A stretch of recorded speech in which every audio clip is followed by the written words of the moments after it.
ദൈവനാമം മഹത്വപ്പെടുമാറാകട്ടെ. സമാധാന സന്ദേശത്തിലൂടെ എന്നെ ശ്രദ്ധിക്കുന്ന എല്ലാ പ്രിയപ്പെട്ടവർക്കും വീണ്ടും വരുന്നവനായ ക്രിസ്തുയേശുവിൻ്റെ നാമത്തിൽ എൻ്റെ സ്നേഹവന്ദനം.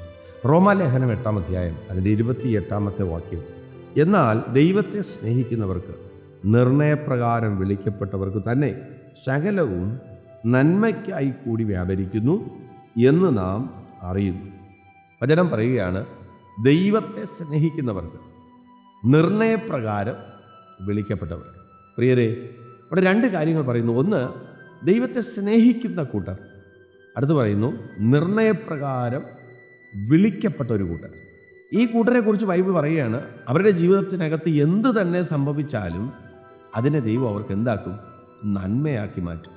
നമുക്കറിയാം, ദാനിയേൽ എന്ന് പറഞ്ഞൊരു ദൈവ മനുഷ്യൻ ആരാധനയ്ക്കും പ്രാർത്ഥനയ്ക്കും മാത്രം മുൻതൂക്കം കൊടുത്ത് ദൈവസന്നിധിയിൽ നിൽക്കുന്ന അനുഗ്രഹിക്കപ്പെട്ട ഒരു അഭിഷിക്തൻ. ആ കാലഘട്ടത്തിൽ രാജാവുമായിട്ട് ആഴമേറിയ ബന്ധം നിലനിർത്തിയിരുന്ന ഒരു ദൈവഭൃത്യൻ.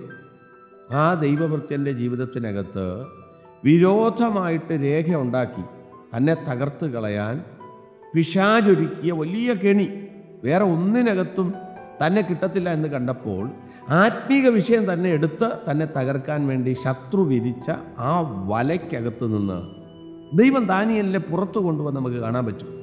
ഇവിടെ പറയുന്നു, സകലതും നന്മയ്ക്കായി കൂടി വ്യാപരിക്കും.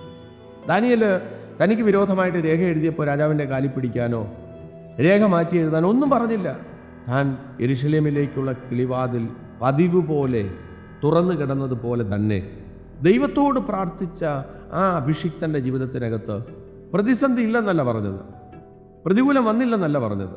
തനിക്ക് സിംഹത്തിൻ്റെ ഗുഹയുണ്ടായിരുന്നു, ഗുഹയ്ക്കകത്ത് സിംഹം ഉണ്ടായിരുന്നു, സിംഹത്തിൻ്റെ ഗുഹയ്ക്കകത്തേക്ക് തന്നെ എടുത്തിട്ടു. അതിൻ്റെ അർത്ഥം എന്തുവാണ്? പ്രതികൂലമായിരുന്നു. ചെയ്തത് തിന്മയ്ക്ക് വേണ്ടിയിട്ടാണ്, ചെയ്തത് തകർക്കാൻ വേണ്ടിയിട്ടാണ്. പക്ഷേ അതിനെ ദൈവം നന്മയ്ക്കാക്കി മാറ്റി.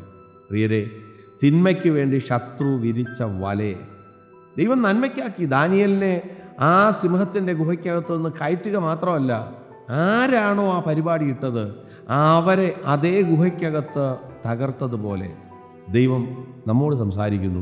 പരിശുദ്ധാത്മാവ് ഇടപെടുന്നു.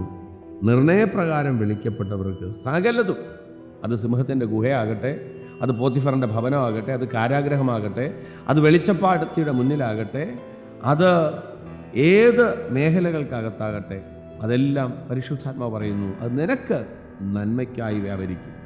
പടക് തകരട്ടെ, മെലീത്തയിലോട്ട് പ്രവേശിക്കട്ടെ, അണലി കയ്യിൽ ചുറ്റട്ടെ, ഇതെല്ലാം അപ്പോസ്തലന് നന്മയാക്കിയതുപോലെ ഈ സന്ദേശം കേൾക്കുമ്പോൾ നമ്മുടെ ജീവിതത്തിനകത്ത് ശത്രു വിതച്ച കെണികളെല്ലാം നമുക്ക് നന്മയെന്ന് എണ്ണി ആത്മാവിൽ സഞ്ചരിപ്പാൻ ദൈവം കൃപ ചെയ്യട്ടെ. വിശ്വസിക്കുക, പ്രാർത്ഥിക്കുക. ദൈവം വിശ്വസ്തൻ. God bless U.